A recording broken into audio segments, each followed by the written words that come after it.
In other news, online gambling operators 32 Red and Platinum Gaming, I'm sure you've heard of them, have been fined more than £7 million between them. The Gambling Commission says it's for their failures in social responsibility and anti-money laundering efforts. What's all this about? Matthew has more for us this morning. Who are these companies and what have they been up to?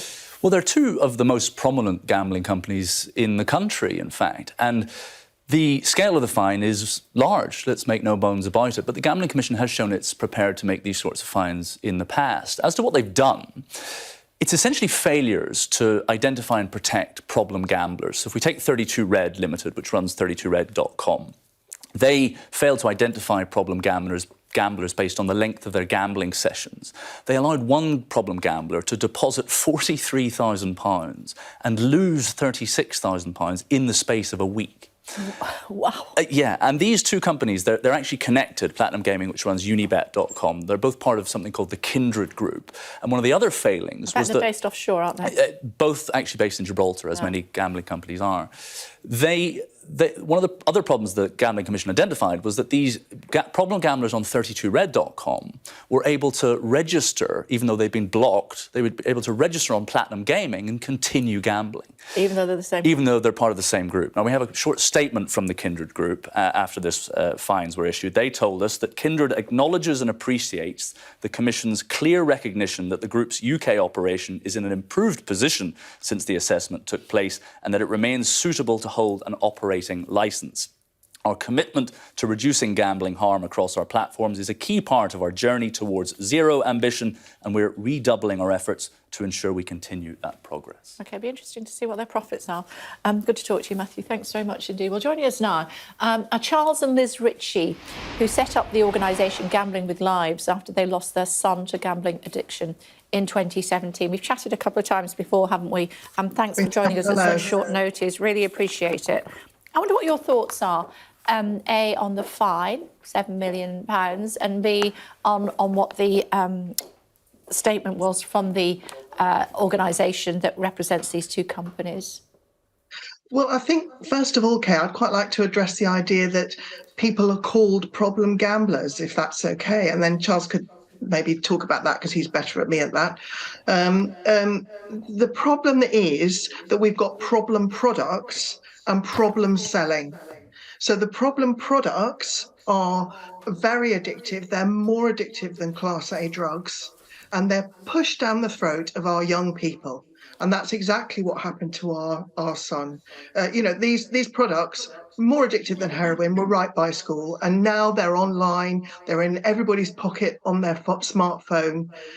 So we really got to move away from talking about problem gamblers.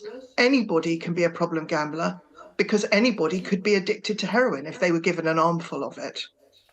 Yeah, Charles, that's a very interesting point. And we heard about a young man, I believe, he gambled 40-odd thousand pounds, lost £36,000 in the space of just a week. These fines have been issued to these two companies that have one umbrella organisation fined of just over £7 million, allowed to keep their licence, and the company saying we're getting better.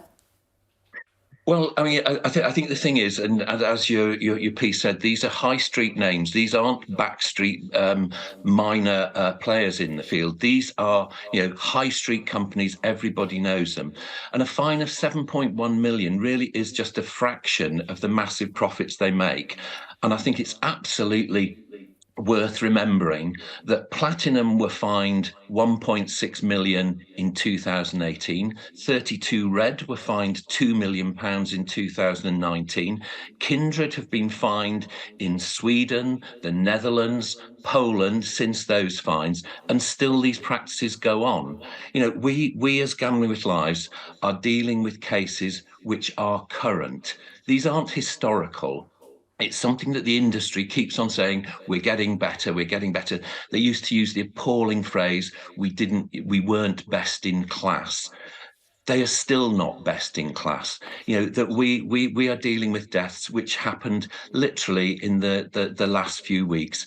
And there are high street operators involved in those cases. This is happening today, and I'm afraid that fines of this level really are not going to really dent the practices. There have got to be licences removed and individuals held responsible within the companies. Understood. Now, Liz, we can talk about the fines, we can talk about fines that haven't been paid before, we can talk about people that have lost money, but when we hear your story, it really brings it home. I know it's difficult for you to tell us what happened to Jack, but I think it's probably important for people to realise what can happen. Just tell us what you want to tell us. Jack was a very, very happy baby, very normal, happy child. But as I said before, the point was these products that were more addictive than heroin were in the high street, right by school, and a large group of the sixth form used to go out and gamble during their dinner hour with their dinner money. Jack was the one who was addicted. He was free of it for many, many months at a time, for years, in fact. And then he will have got a promotion while he was abroad. He was teaching English as a foreign language. He was a very intelligent, highly successful young man, and he will have got a promotion. And then he just felt totally despairing, and he left a very clear suicide note. And then at his inquest, which was heard under Article 2 of the Human Rights Act, so it was the first inquest like this, the coroner was absolutely appalled.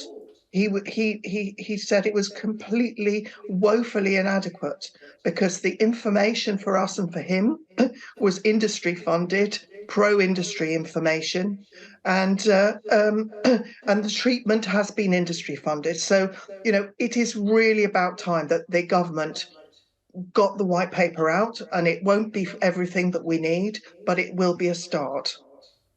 OK, I know it's always difficult to talk about it, but thank you for sharing those amazing pictures of your young lad with us as well, who died at the age of just 24. Come on the show whenever you want to, guys. Yeah. Thanks for always coming on. Really appreciate it. You're welcome anytime. Thanks for having us. Thank you. Bye-bye. If you have been affected by this story,